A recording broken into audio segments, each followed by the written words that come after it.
Okay, before I get back to packing my boxes, I wanted to note a few things that I'm discovering. I did go through some boxes that I haven't looked at since I moved in 2010, and I have videos of those, so you can look back if you want to hear what I said at that time. But it was really interesting to revisit some things that I hadn't seen and to notice what I still felt attached to and what I no longer do. And a couple of notes, noticing how much writing and correspondence I used to do with people. I have letters from people that used to write 2 or 3 times a year, every year for 10 years. And now I see an occasional Facebook post, maybe once every few months, if that. And so that was a little bit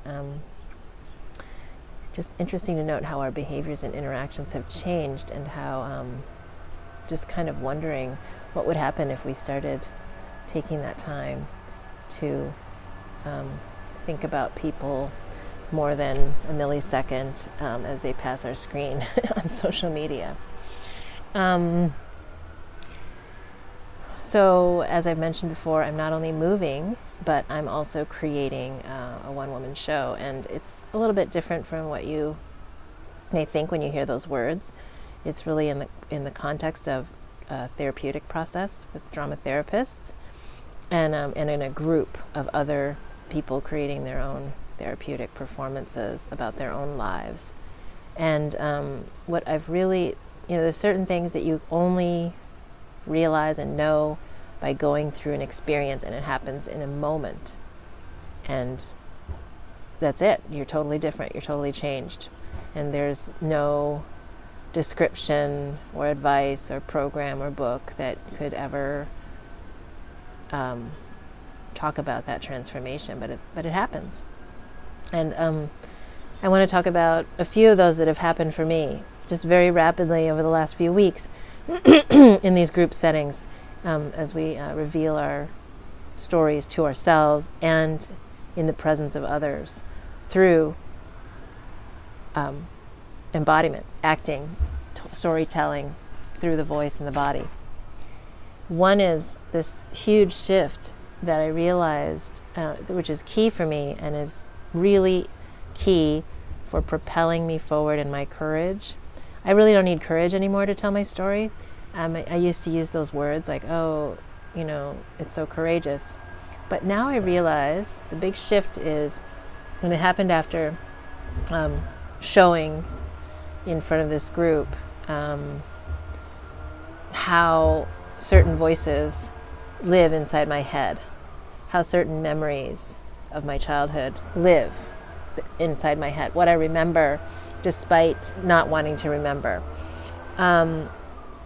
And I did it in response to another person's piece in the room who had played back similar things from her childhood and really shared how valuable it was to her to just hear from other human beings that what she experienced was real, because she'd never been believed before.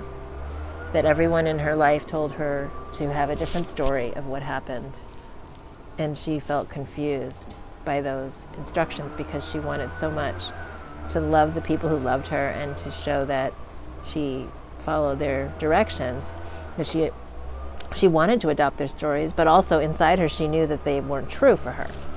So to see that, which is also an experience I've had with certain things that I've never been allowed to say because I know that they would be met with extreme disapproval and denial from certain people in my life. And in sort of a solidarity with her, I said, I want to play my stories back and know that they're real for me too. And in that moment, after playing it back, after playing it through my body back in that room with her there and others, I immediately felt the shift that this is the reason I tell my stories. To claim them for myself, to know that they're real, and that the fact that I experienced them and have these stories to tell makes them real, regardless of anyone else's response. So this is a huge shift where I noticed, I had to come up with an artificial reason to tell stories, like to get published, to get famous, to have people like me or not like me, to become a controversial figure, to become some kind of political lightning rod. Any of these reasons, to me personally, are all false excuses constructed by this need to justify my own experience. And in that moment, I knew at a cellular level that in any moment, the story that I have to tell about my experience is mine in that moment. And it can change in any moment to moment, because that's my experience. Sometimes it changes, and that's okay. As long as I'm true to my experience, that's enough reason to tell it and to claim it as my own, and to recognize myself as having that experience and that voice and that ability to say, this is my experience. And so I've just been rolling with that huge realization for the last couple weeks. And along with that, in the same moment, was the power of having witnesses, because these are things that I've known and written about. And as I look through my old writings from the last 20 years, which are in boxes, back when the printer paper had the little perforations on the sides, I've written this many, many, many times in my own journals and, to myself, trying to, find this trust in my experience, or a place in the world that might allow me to have my own experience. And only when I was in this particular room with these particular witnesses, who were all in their own process, and who, in the case of the therapists, were all trained in a way of listening that was very permissive, and had also done their own work on themselves to check when they are projecting and judging and transferring and being triggered, etc. Having a room of people that are doing their own work and have done their own work is so vital to me. It's where I think my soul can start to feel safe, let down its guard, and know I am going to be okay, because whatever I share now is okay, and it will change, or it will stay the same. I mean, it's okay, whatever it is. And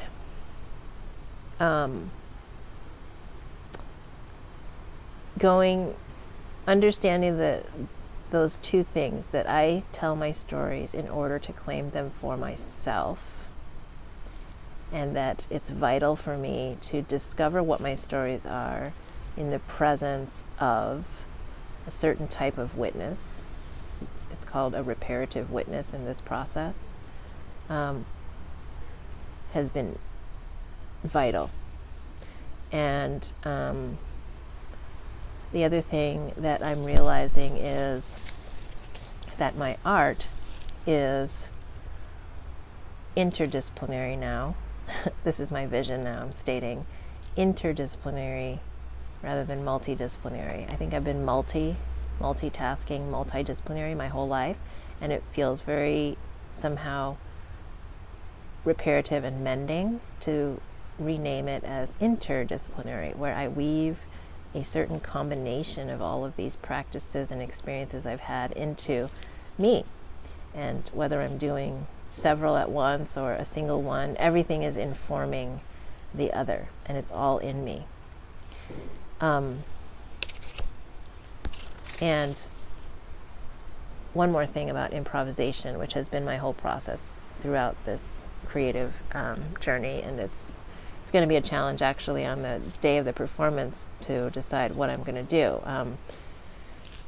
I've already committed to myself that I'm happy with this process if I just continue to stay with who I'm becoming as I create and find the stories, that these stories aren't just conjured out of my head as I sit down at the computer, which is how I've always tried to write, through various, many different techniques that I've collected from reading other writing processes. But this is a process of writing, but it's through this combination of speaking it through the body and acting it in whatever way, various devices used in the theater, and then having these reparative witnesses. That combination is a writing process, is an authoring process. And it's really remarkable to have that kind of grounding in the room as I author. So that's just coming out of me now. And I think it's what is so fun is the process of discovering what needs to be said by saying it, by just starting to speak. And there's various entry points for that in the process, but it's like I've never been able to do it typing on a screen where they say you write to discover what it is you're supposed to write. But somehow in this process, where there's human beings receiving what I'm saying, it does evolve for me. And the last thing is, I just want to talk about this overused term called letting go. It's very popular in the Buddhist circles and in the healing world, and it's a great principle. However, the mirror image of it, the mirror image of letting go, is reclaiming. So in the process of letting go, which I've done a lot of in my life, what I haven't fully done for myself and what I'm doing now is reclaiming myself from all of this, because I went through whatever it is I'm trying to let go of. I still went through it, and there's something I'm taking with me. If I'm not deluding myself, there's something I'm taking with me from every experience. What is that experience? What do I claim it to be? What is the story I tell about that experience? That's a really important omission from my understanding and receiving of the teaching of letting go. And I would like to, I am in the process of living and exploring the coexistence of letting go and reclaiming together, often at the same time, sometimes not, but they can happen at the same time. At the same time that I throw away a box of something, having gone through it in a certain way, maybe it's a ritual, but having re-seen it, I no longer need to hold onto the physical object, but I have gathered and planted something inside me that I take with me in a new way forever. So I no longer need the object to represent it. I have what's in me, in my heart, and in my mind, in my awareness, and in my cellular body knowing. So that's what I am learning right now.